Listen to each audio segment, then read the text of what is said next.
He's handsome. And he's a good actor. You should cast him in some more things. That's the thing. That's why he could not have played a Took.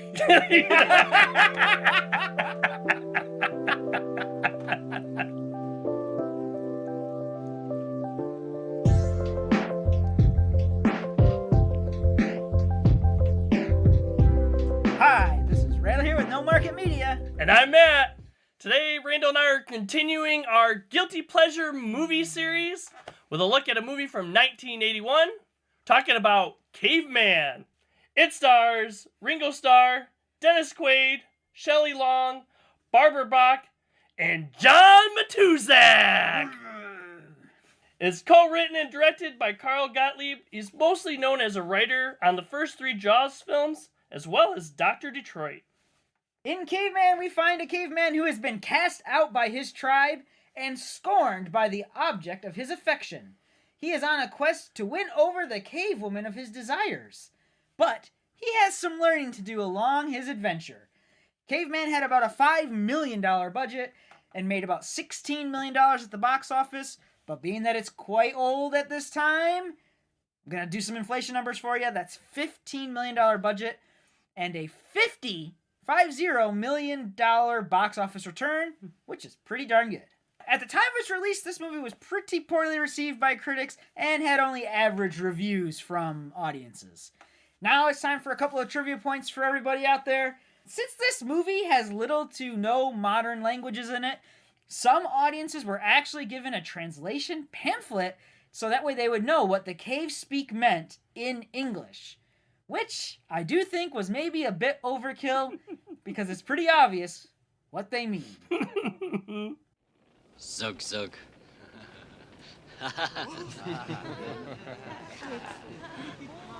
All right. Zug zug. Now, the second and probably more interesting of the trivia notes is that Barbara Bach and Ringo Starr met on set of Caveman and were married only a year later. They are still married to this day. If you haven't guessed yet, this is my Guilty Pleasure movie. This is a movie that I saw quite a bit, especially younger and stuff too.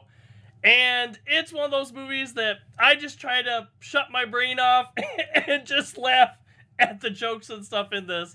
The type of humor and stuff, we'll get to that a little bit later in genre aspects and stuff.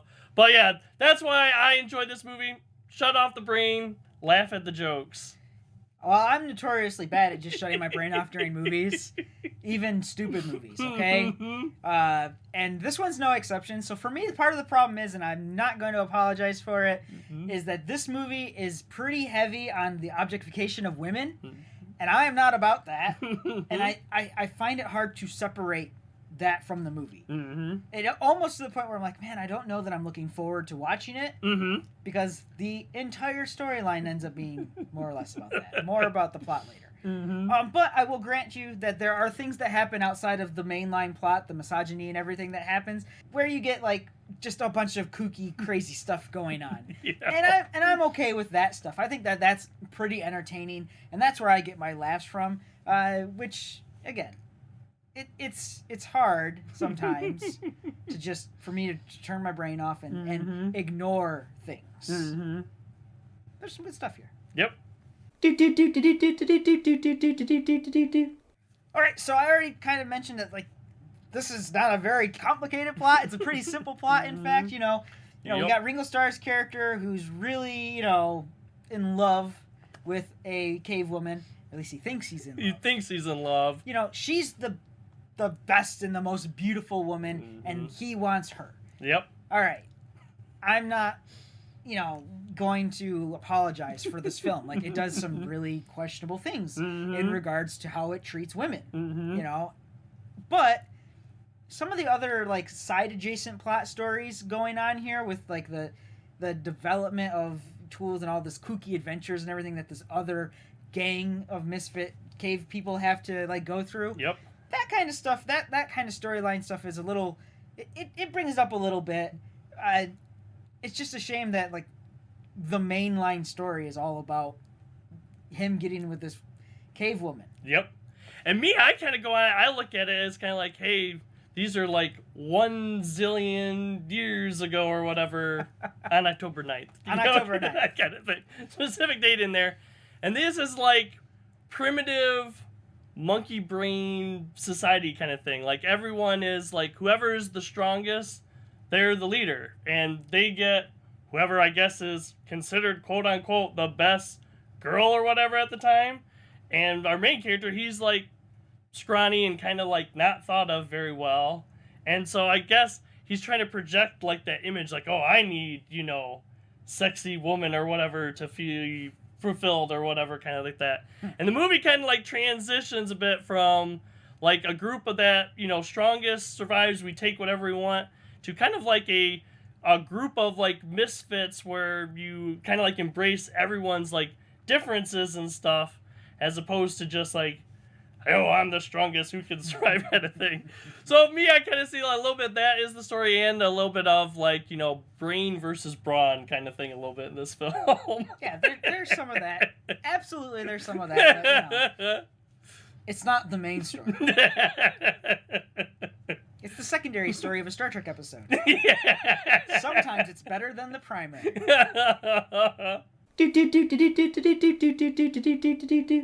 Alright, for me, the characters, I think everyone is pretty one-dimensional in this film, Atuk, he's, we'll say experimental. I won't necessarily say smart. He's experimental. We have Tonga, he's, big and strong, not too bright, but big and strong. We have, Lar, who's, loyal. And we have Lana, who, she's just hot. That's the whole point of her in this film. And like you said, a big part of the story, Tuk's like, yeah, I want hot Lana, the whole kind of thing or whatever. So me, I see a lot of them as kind of like, pretty like one-dimensional kind of character. Like, they're in it just to play one aspect. Yeah. I mean, the characters themselves don't bother me, honestly. I take more problems with like some character traits that are given. Like, yeah, me want hot girl. Like when this other like really nice woman is staring me in the face, who we are way more compatible and all that stuff. More on that later. And genre stuff. But the characters are fine for the most part. My favorite thing to worry about between these ones is like I see them getting smarter. and that like that side of the characterization is what I wish they had focused on more. Being, again, going back to the plot and the story, like I wish they had leaned in onto those character traits more. Yep. And like you said, like, yeah, maybe Atuk's not really being smart. He's just trying things out. He's just, I'm willing to try different things. That's Atuk. Yep. So it's fine.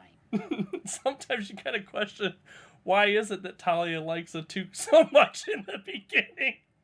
Because she's out with her blind father, and there's no other available options. And then you're like, wait, Dennis Quaid is right there. No offense, Ringo Starr.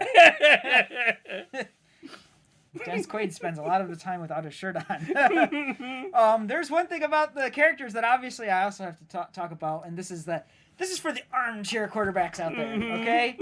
The people who are like, man, we would have won state if I were in, or I would have been a professional athlete. John Matuzak, standing next to Ringo Starr. Ringo Starr's an average size human, pretty much, like 5'7"-ish. Yep. John Matuzak, 2-time Super Bowl winning lineman. You were not probably going to make it to the pros.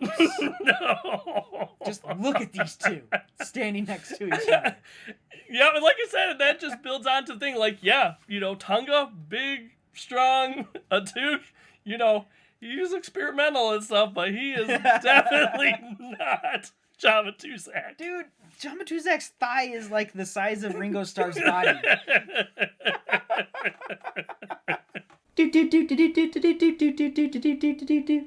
Alright, so Caveman is pretty much a straight comedy, which is interesting.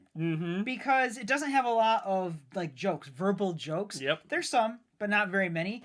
And I think as far as aging goes, that's made it better as far as aging. We've done a lot of reviews of comedies that are older, and we always say, oh, that's just a bad joke. That's like, nowadays that doesn't work, you know? Yep. And it's not just PC, it's like some of the like jokes that are just offensive. This doesn't have that very much. Yes, there's all the misogyny. Not getting away from that. You can't escape it in this film. But as far as comedies go, I'm like, you know, it's not aged terribly considering. Doo-doo. Caca.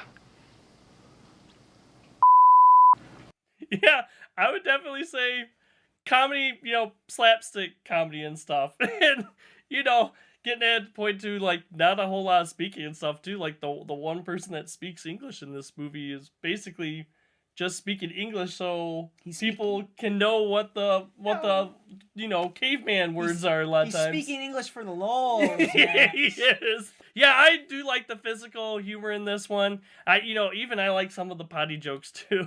Some of the fart jokes or whatever. Me, I still laugh at that stuff. That's, you know, guy butt on fire, you know, farting at time. That still makes me chuckle and stuff. It's no fart on a submarine. It's no fart on a submarine. That's true too.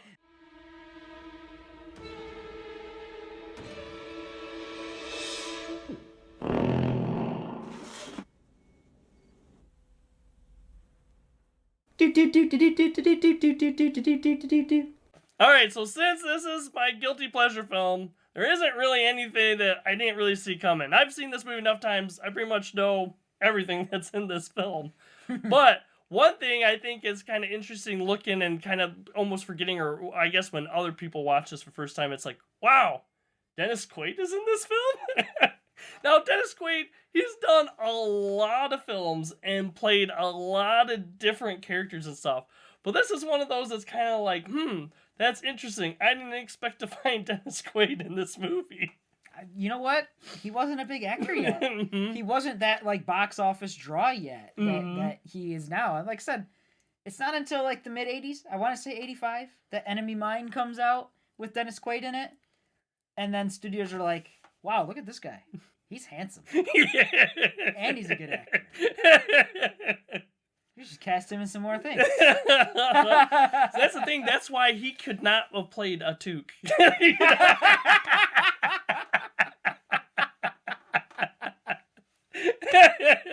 No offense, Ringo Starr. No offense, Ringo Starr. Perfectly handsome person. So mine didn't see it coming is one thing that I pretty much just forgot. Like, I just completely forgot it was in the movie at all. That this movie has a gay couple. And not only does it have a gay couple, they're not really treated as the butt of a joke. We've already talked about, like, this mismatch of, like, characters that come together to form this other group of cave people. The most you get, the closest you get to being a joke is, you know, you have Dennis Quaid and Ringo Starr's characters. They walk up, they see these two men holding arms, you know, arms locked, and they're like, ooh la la. And, like, that's it. That's really just telling the audience they're gay. Yep. And then the rest of the movie, they just go on and they're just gay. Yeah. No one cares. Yeah. It's not a big deal. And I thought to myself, wow, gee, that would be progressive even for today. Yeah, like, heck, even Disney right now has a hard time doing that today. Today. Like, even the simple, like, object of like two males or females holding hands is like a new story. And in this, it's Caveman. Yep. No one cares. No one cares. Very unexpected. Definitely didn't see that coming. I'm okay with it. Yep. I still have trouble recommending outright people, hey, go watch Caveman. Because of the misogyny, because of the objectification of women. It's trouble for me to just say, oh, yes, you need to go watch Caveman. I always, whenever I talk about it, have to give people, if you're interested in watching Caveman, know this going in. You know, and then maybe if you're one of those people who just like, turn off your mind for this and enjoy some of the other stuff that is entertaining, good. Yep. But I do always have to tell people, maybe not for you. But I understand why it can be someone's guilty pleasure, absolutely. Like, who cares what the critics say? Who cares about all that stuff? I like it. Me, I still laugh at the jokes and the physical humor and stuff to it. I mean, this definitely isn't a great film. I question, say, like, as a film, is it a good film? I don't know about that. No. But I still enjoy it a lot. And it's still a movie that I tell people, like, hey, you should check out Caveman, because it's got some pretty funny parts in it. Like the T-Rex that's running with the tongue hanging out. Yeah. It's funny, some of the critics said that was their favorite part, was actually the claymation T-Rex. I mean, because he is entertaining, and it's his eyes and when he steps on the fire. Like, some of those freewheeling spots, man, they're fun. They are. But, Randall and I, we want to know what you guys think about Caveman. Have you seen it? Let us know in the comments below. Also, be sure to check out some of our other reviews. Like I said, this is, Guilty Pleasure Movie Month, so we got a lot of other Guilty Pleasure movies. Also, we have new reviews, flashback movie reviews, TV shows, and we have deeper dive discussions. We're releasing new videos all the time. Be sure to go check out our YouTube page and see what we have that's coming out. For now, I'm Randall here with No Market Media. See everyone next time. And I'm Matt. Have a good day, everyone. Next time on No Market Media.